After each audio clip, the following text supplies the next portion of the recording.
Next is Mr. Genuis. You have the floor for 5 minutes, please. Thank you, Chair. Sorry. I am quite struck by the fact that Mr. David Yeo was an outside contractor while also a government employee.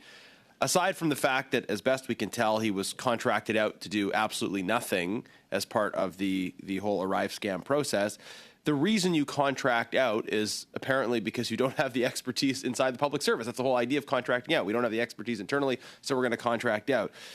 So what an absolutely absurd, bizarre spectacle to have the contracting out to a person who is also a government employee. I want to ask a few questions about this. Mr. Hubé, fundamentally, is this allowed? So I can't talk about this particular case, but fundamentally to your question, sir, so the directive on conflict of interest says it's not disallowed, but it really raises flag to the effect if you're going to have a second employment, if there's going to be any perceived or real conflict of interest, you need to disclose it. So okay.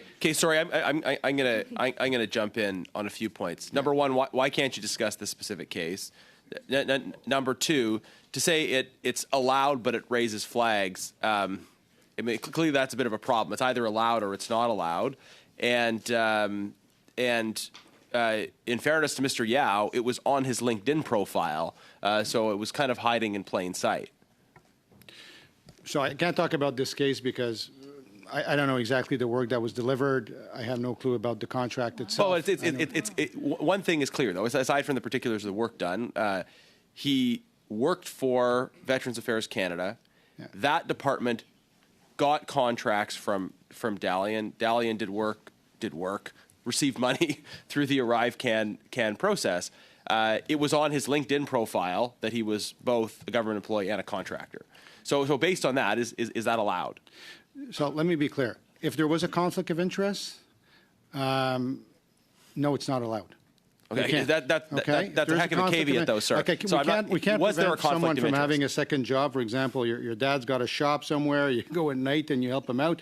That's not prohibited. Okay, but me selling ice cream on the corner while also working for the government is not the same as selling to the same department that I work for. So can you just tell us directly?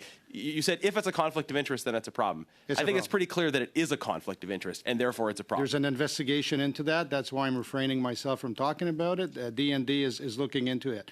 If there is a conflict, part of the problem in this whole process is that we seem unwilling to call a spade a spade. Like this, the department was selling to the company that he worked for while he was also an employee of the department.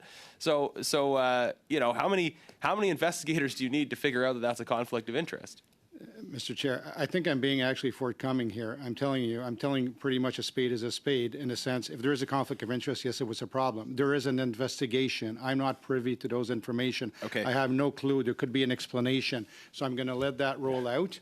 But I think I'm being forthcoming and saying absolutely there's a problem. I'm going to bang through a few other quick questions in the time I have left. Last week, my colleague Larry Brock asked for a list of all government employees who are using the Yeo double dipping model. Do you have that list available?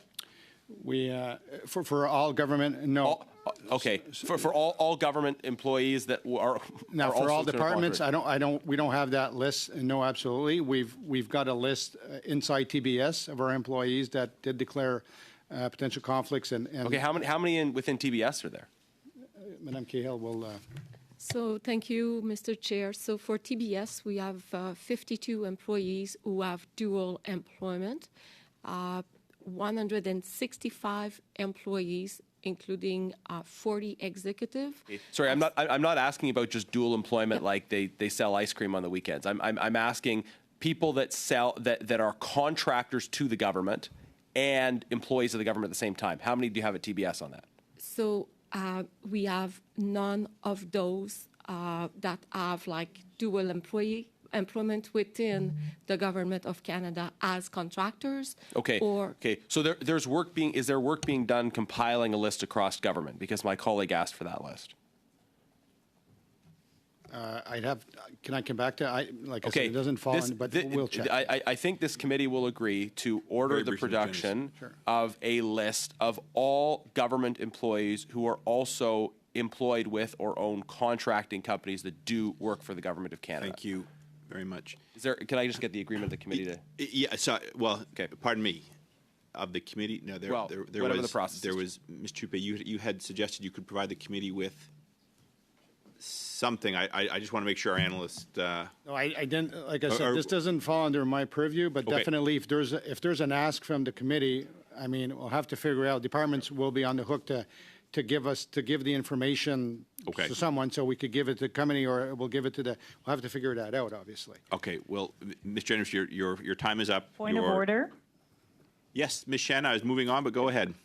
Yeah, no, just on that issue, is that not something that we can discuss, that we should discuss as a committee when we're ordering that kind of production of documents? So this is certainly something the committee can come back to. I just wanted to make sure for our analysts up here that if there was a request for documents and an agreement to provide them, that it was captured. I didn't quite capture. That's why I sought clarification. Ms. Jennings, your So just time. a point of order in that. Point of order. I just like to clarify then from you, Chair, or the analysts. I've requested some documents. I don't think it's that complicated. Is the witness going to provide those documents? Is he expected to provide those? We just want all the contractors who are government employees. Those that That are is double fine. dipping in this way. The official opposition has other rounds to probe and press specifics for documents. If witnesses are able to provide them, they will state so. If they will attempt to do so, they note so. And then this committee can then take a step further if we feel a response is not adequate or information is not forthcoming. So you were close, Mr. Genuous. I didn't quite Chair, hear the did he deal undertake to provide the documents, was though? close. Pardon me? Did he undertake to provide the documents? Like, are we No, getting at those documents? at this point, no. But you're welcome to ask him again. So I'm going to move on now to. So does the committee agree to order the documents? No, Mr. Genuous, we're not at this point yet. You're jumping a few steps. This committee does operate well with witnesses, where they provide information when explicitly asked in their field. That was not done specifically in this case. You're welcome to come back to this at your turn. So I'm going to turn now to Ms. Khalid. There's ample time, Mr. Genuous, to come back to this. Ms. Khalid, you have the floor for 5 minutes.